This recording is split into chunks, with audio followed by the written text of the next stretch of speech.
نحمدہ ونصلی علی رسولہ الکریم اما بعد۔ درود پاک پڑھیں صلی اللہ علیہ نبی الامی وآلہ صلی اللہ تعالی علیہ وسلم۔ صلاۃ و السلام علیک یا رسول اللہ صلی اللہ تعالی علیہ وسلم۔ بات چل رہی تھی توبہ بندے کا اللہ کی بارگاہ میں معافی مانگنا، توبہ کرنا، تو یہ اللہ تعالیٰ کو بہت زیادہ پسند ہے۔ حضور صلی اللہ تعالی علیہ وسلم کا ارشاد گرامی ہے کہ اگر تم نے آسمان کے برابر گناہ کر لیے اور پھر شرمندہ ہو کر توبہ کر لی تو اللہ تعالیٰ تمہاری توبہ قبول کر لے گا۔ سبحان اللہ۔ اس کے اندر دیکھیں، غور کریں کہ کہا کہ آسمان کے برابر کا گناہ بھی ہے لیکن شرمندہ ہونے کے بعد توبہ کرے۔ آج انسان اور ہمارا آپ کا کیا معاملہ، گناہ کر لیا، توبہ کرتے بھی ہیں تو دل میں یہ خیال نہیں رہتا کہ چلو یہ گناہ اس لیے نیت کر رہے ہیں، گناہ توبہ کر رہے ہیں کہ آئندہ کریں گے ہی نہیں۔ یعنی شرمندگی توبہ کرنے کے ساتھ ساتھ جب ہم معافی مانگیں اللہ سے کہ اللہ مجھ سے غلطی ہو گئی، تو یہ شرمندگی بھی ہونا چاہیے کہ مجھ سے بہت زیادہ غلط کام ہوا، اے اللہ میں ہمیشہ کے لیے توبہ کرتا ہوں کہ کبھی بھی ایسا کام نہیں کروں گا۔ یہ اصل توبہ کہ اس کے اندر شرمندگی بھی ہونا چاہیے۔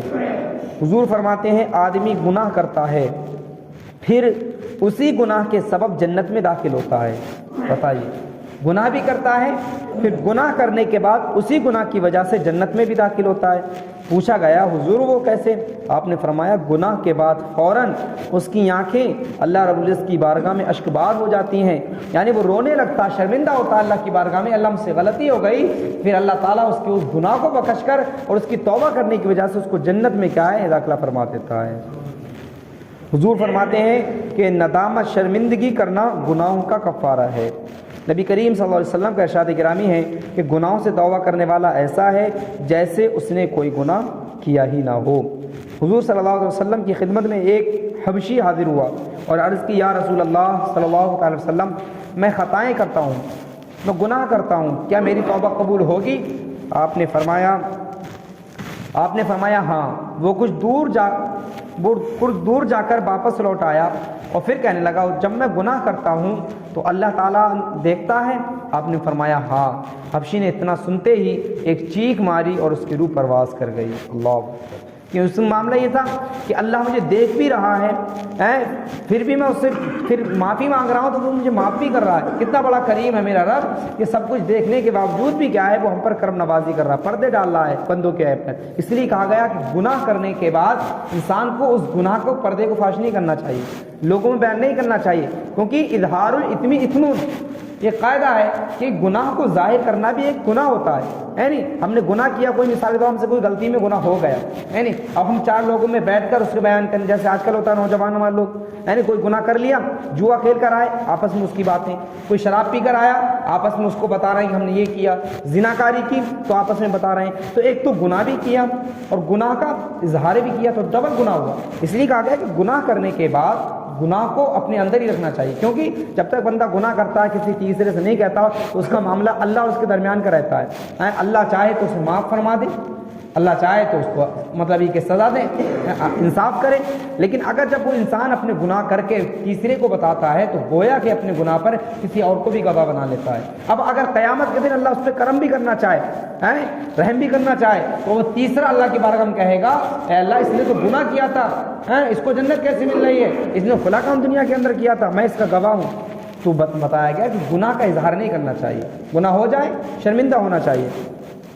روایت ہے کہ جب اللہ تعالیٰ نے ابلیس کو ملعون قرار دیا تو اس نے قیامت تک کے لیے مہلت مانگی، اللہ نے اسے مہلت دے دی تو وہ کہنے لگا مجھے تیرے عزت و جلال کی قسم جب تک انسان کی زندگی کا رشتہ قائم رہے گا میں اسے گناہ پر اکساتا رہوں گا۔ رب العزت نے فرمایا مجھے اپنی عزت و جلال کی قسم میں ان کی زندگی کی آخری سانسوں تک ان کے گناہوں پر توبہ کا پردہ ڈالتا رہوں گا۔ سبحان اللہ۔ شیطان کہہ رہا کہ میں بہکاتا رہوں گا، اللہ فرماتا تو جتنا بہکائے گا میرے بندے گناہ کریں گے تو میں ان کی توبہ کو کیا قبول فرمانے والا ہوں۔ اس لیے آخری دم تک انسان کی جان لبوں یہاں پر بھی ہو نا، تب بھی اگر توبہ کرتا ہے تو اللہ اس کی مطلب توبہ کو قبول فرماتا ہے۔ فرمان رسول ہے، حضور فرماتے ہیں نیکیاں گناہوں کو اس طرح دور لے جاتی ہیں جیسے پانی میل کو بہا لے جاتا ہے، دور کر دیتا ہے۔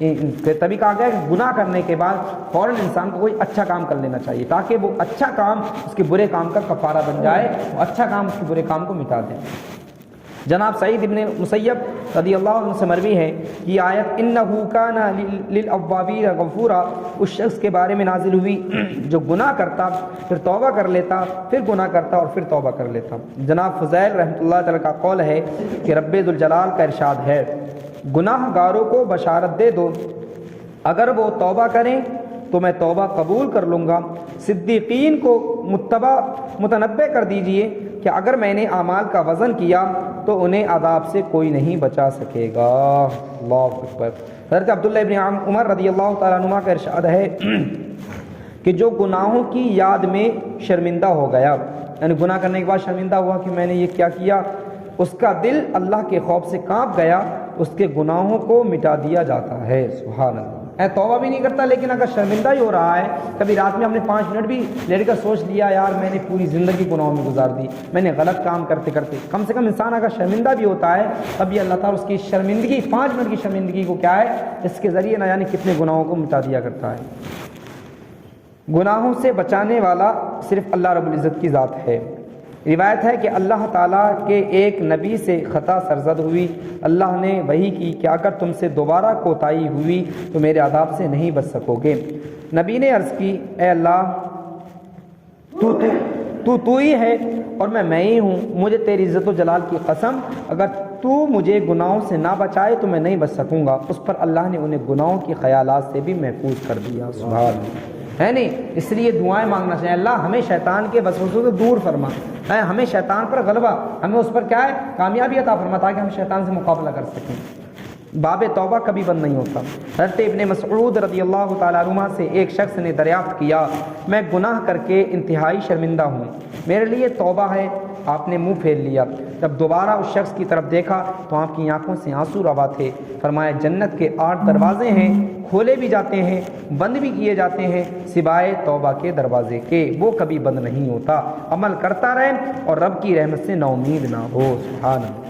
جنت کے دروازوں کو تو کھولا بند کیا جاتا ہے لیکن توبہ کا ایک ایسا دروازہ ہے کہ یہ اللہ نے کھول رکھا ہے، جب تک سورج کیا ہے پچھم سے نہ نکل آئے تب تک کیا انسان کی توبہ کو اللہ تعالیٰ قبول فرماتا رہے گا، اور اس کی بندہ اگر حلقوم پر بھی جان آ گئی ہے اس وقت بھی اگر کوئی انسان کلمہ پڑھتا ہے تو اللہ اس کے اس کلمے کو قبول فرماتا ہے، توبہ کرتا ہے تو اللہ اس کو معاف فرماتا ہے۔ روایت ہے کہ بنی اسرائیل میں سے ایک جوان شخص نے 20 سال لگاتار اللہ کی عبادت کی، 20 سال تک اللہ کی عبادت کرتا رہا، پھر 20 سال گناہوں میں بسر کیے، یعنی پہلے 20 سال نیک عمل کیے پھر گناہ کیے 20 سال۔ ایک مرتبہ آئینہ دیکھا تو اسے داڑھی میں بڑھاپے کے آثار نظر آئے، بہت غمگین ہوا اور اللہ رب العزت کی بارگاہ میں گزارش کی اے رب الجلال میں نے 20 سال تیری عبادت کی پھر 20 سال گناہوں میں بسر کیے، اب اگر میں تیری طرف لوٹ آؤں تو مجھے قبول کر لے گا؟ اس نے حاطب غیبی کی آواز سنی کہ ایک غیب سے آواز آئی کہ وہ کہہ رہا تھا کہ تو نے ہم سے محبت کی، ہم نے تجھے محبوب بنایا، تو نے ہمیں چھوڑ دیا، ہم نے تمہیں چھوڑ دیا، تو نے گناہ کیے، ہم نے مہلت دے دی، اب اگر تو ہماری بارگاہ میں لوٹے گا تو ہم تجھے شرف قبولیت سے بخش دیں گے۔ سبحان اللہ۔ یعنی اللہ کی رحمت کتنی بڑی، بتائیے وہ ہمارا رب کتنا بڑا کریم ہے، کتنا بڑا رحیم ہے کہ اللہ رب العزت بندے کے گناہوں کو نہیں دیکھتا، کتنے بھی گناہ ہیں لیکن اگر انسان شرمندہ ہو کر اس کی بارگاہ میں ایک بار آتا ہے تو پھر اللہ تعالیٰ اس بندے کو نا امید نہیں کرتا۔ ایک وہی تو ذات ہے، اللہ فخر کرتا ہے بلکہ فرشتوں میں جب بندہ کوئی اللہ کی بارگاہ میں روتا ہے، گر گڑاتا ہے، اپنے آپ کے لیے اپنے آپ کو ذلیل، اے اللہ میں نے بہت گناہ کیے مجھے معاف فرما، کوئی معافی جب مانگتا ہے بندہ اللہ کی بارگاہ میں تو اللہ رب العزت فرشتوں میں فخر کرتا ہے اور کہتا ہے دیکھو فرشتوں یہ بندہ مجھ سے ڈر رہا ہے، تم گواہ بن جاؤ کہ میں نے اس کے سارے گناہوں کو بخش دیا ہے۔ سبحان اللہ۔ اس لیے اپنے گناہوں سے توبہ کرتے رہیں، سوچا کریں لیٹ کر بیٹھ کر ہمیشہ اپنی آخرت کے بارے میں، اپنی پچھلی زندگی کے بارے میں نے کتنے گناہ کیے اور آئندہ زندگی کے بارے میں کہ مجھے کیا کرنا ہے، قبر بھی ہے، حشر بھی ہے، اللہ کے سامنے حاضر بھی ہونا ہے، مجھے کیا جواب دینا ہے۔ ہم عبادتیں کر رہے ہیں اللہ کے لیے اور اس کی بارگاہ میں جا کر اس کی ناراضگی ملی تو کیا فائدہ۔ اس لیے اللہ تعالیٰ کی بارگاہ میں توبہ کرتے رہیں، اللہ ہم تمام کو عمل کی توفیق عطا فرمائے۔